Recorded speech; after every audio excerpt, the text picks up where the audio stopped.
آج دنیا کے اوپر جتنے بھی مذاہب پائے جاتے ہیں، الہامی مذاہب، وہ یہ دعویٰ نہیں کر سکتے کہ ہمارے پیغمبر کی اصل تعلیم ہمارے پاس اصل شکل میں موجود ہے۔ تبدیلی لائی جا چکی ہے، تغیر ہو چکا ہے، لیکن قرآن آج بھی اپنی اصل شکل میں موجود ہے۔ اس کا لفظ لفظ تبدیلی کے بغیر صدیہ گزرنے کے بعد بھی اپنی اصل شکل میں موجود ہے۔ اب اتنے اجالوں کے ہوتے ہوئے، اتنے روشنیوں کے ہوتے ہوئے اگر ہم اندھیروں میں چلے جائیں، اندھیروں میں بھٹک جائیں، تو پھر ہمیں ان حالتوں کے اندر ڈال دیا جائے گا جن حالتوں کے اندر آج ہم موجود ہیں۔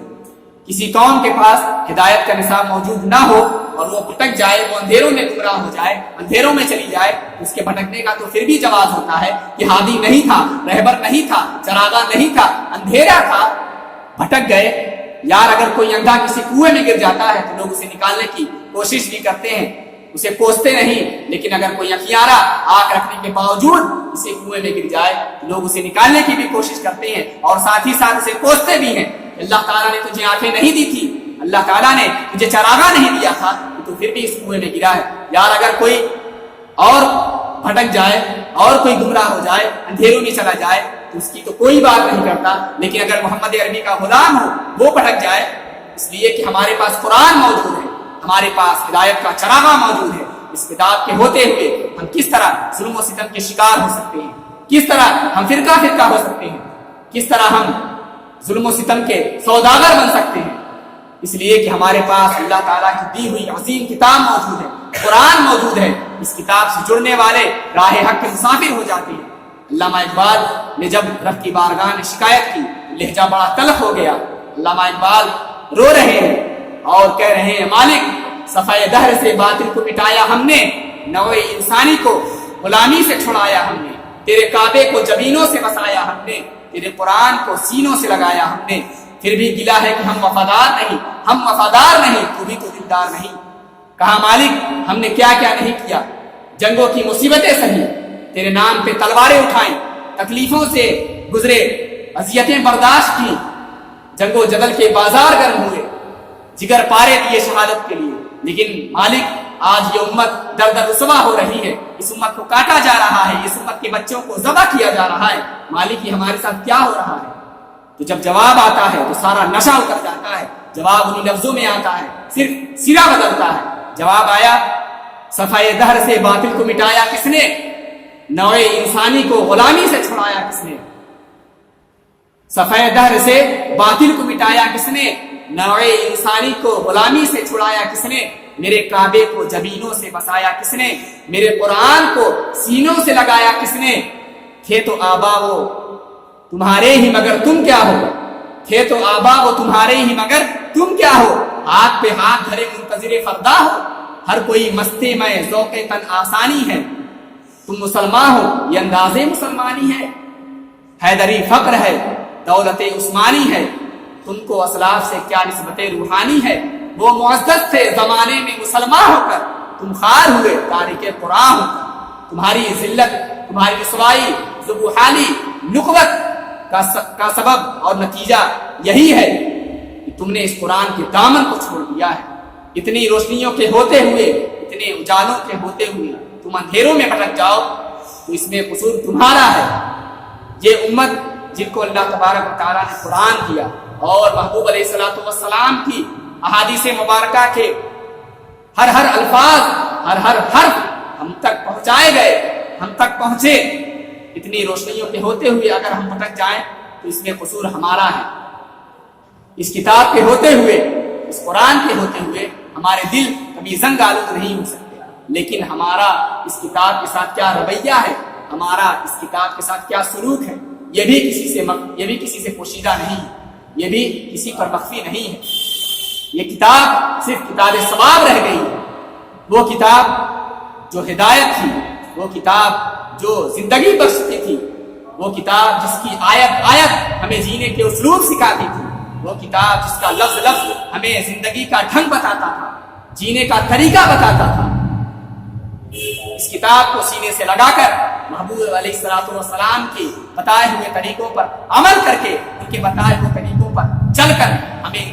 دنیا والوں کو جینے کے ڈھنگ سکھانے تھے، لوگوں کو جینے کا طریقہ بتانا تھا۔ کنتم خیر امۃ اخرجت للناس، کہا ہم نے تو تمہیں لوگوں کے لیے نکالا تھا، تم نے تو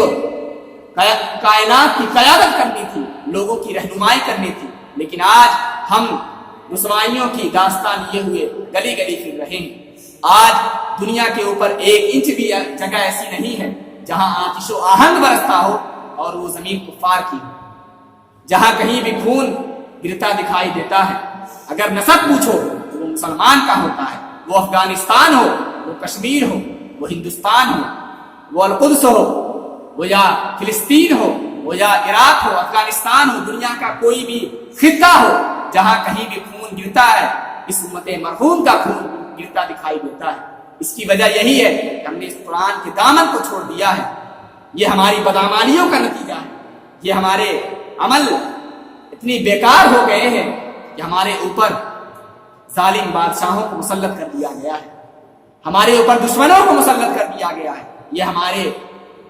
بدعمالیوں کا نتیجہ ہے کہ ہمیں رسوائی اور ذلت کے کار مسلط میں ڈال دیا گیا ہے، لیکن اس کے باوجود ہم سمجھنے کو تیار نہیں ہیں۔ آج اسی قرآن کو صرف ہم اس وقت پڑھنے کے لیے اٹھاتے ہیں جب ہمارے گھر میں میت ہو جاتی ہے، ہمارے پڑوس میں کسی کا انتقال ہو جاتا ہے، اسی وقت اس قرآن کو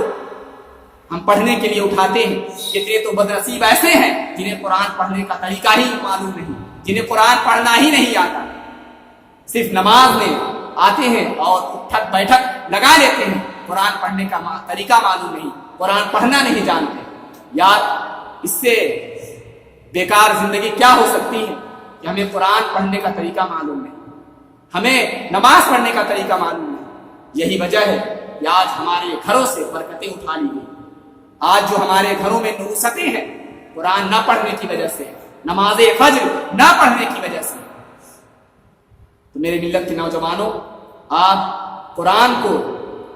اگر پڑھنا نہیں جانتے تو کسی بھی حافظ سے قرآن پڑھنے کا طریقہ سیکھیں، کسی بھی عالم دین سے قرآن پڑھنے کا جو بہترین طریقہ ہے، جو اصل طریقہ قرآن پڑھنے کا ہے، وہ طریقہ آپ سیکھنے کی کوشش کریں۔ علم دین حاصل کرنے کی کوئی عمر نہیں ہوتی۔ بہت سے لوگ شرم کرتے ہیں علم دین حاصل کرنے میں کہ ہماری تو عمر ہو چکی ہے، اب ہم اس عمر میں علم دین حاصل کر کے کیا کریں گے۔ میرے ملت کے نوجوانوں، آپ اپنی سوچ کو بدلیں، اپنی فکر کو بدلیں، اور اگر کوئی ایسا ہے جو قرآن نہیں پڑھنا جانتا تو آج سے وہ عہد کر کے اٹھے کہ آج سے ہم قرآن پڑھنے کا طریقہ سیکھیں۔ قرآن میں فرمایا گیا ورتل قرآن ترتیلا، قرآن کو ترتیل کے ساتھ پڑھو، قرآن کا جو حق ہے اس کے حق کے ساتھ قرآن کو پڑھنے کا طریقہ اپناؤ۔ آج بہت سارے لوگ رمضان مبارک میں 10 ختم قرآن کر دیتے ہیں، لیکن اگر ان کا قرآن سننے کے لیے بیٹھ جائے تو اللہ اکبر، قرآن سننے کا من نہیں کرتا ان کا، کیونکہ ان کا طریقہ جو پڑھنے کا ہے وہ غلط ہے۔ آپ ایک آیت ہی پڑھیں، ایک لائن ہی پڑھیں، لیکن جو قرآن کا طریقہ ہے، جو قرآن کے پڑھنے کا حق ہے، اس حق کے ساتھ، اس طریقے کے ساتھ آپ قرآن کو پڑھنے کی کوشش کریں، اور نماز کی پابندی کریں۔ 5 وقتہ نماز شعار زندگی بنا لیں، اپنے بچوں کو بھی نماز پڑھنے کا حکم دیں اور خود بھی نماز کا اہتمام کریں، اور اس کے حلال کمانے کی کوشش کریں، اس کے حرام سے جہاں تک ہو سکے بچیں، کیونکہ اگر ہمارا رزق پاک نہیں ہے، ہمارا رزق حرام ہے، تو ہماری دعا قبول نہیں ہو سکتی۔ پیارے آقا صلی اللہ تعالی وسلم نے ارشاد فرمایا کہ دعا کی قبولیت کے لیے شرط یہی ہے کہ تمہارا رزق پاک ہونا چاہیے۔ تو اللہ تعالیٰ کی بارگاہ میں دعا ہے کہ ہمیں قرآن پر عمل کرنے کی توفیق عطا فرمائے، اور قرآن کو روز پڑھنے کی توفیق عطا فرمائے۔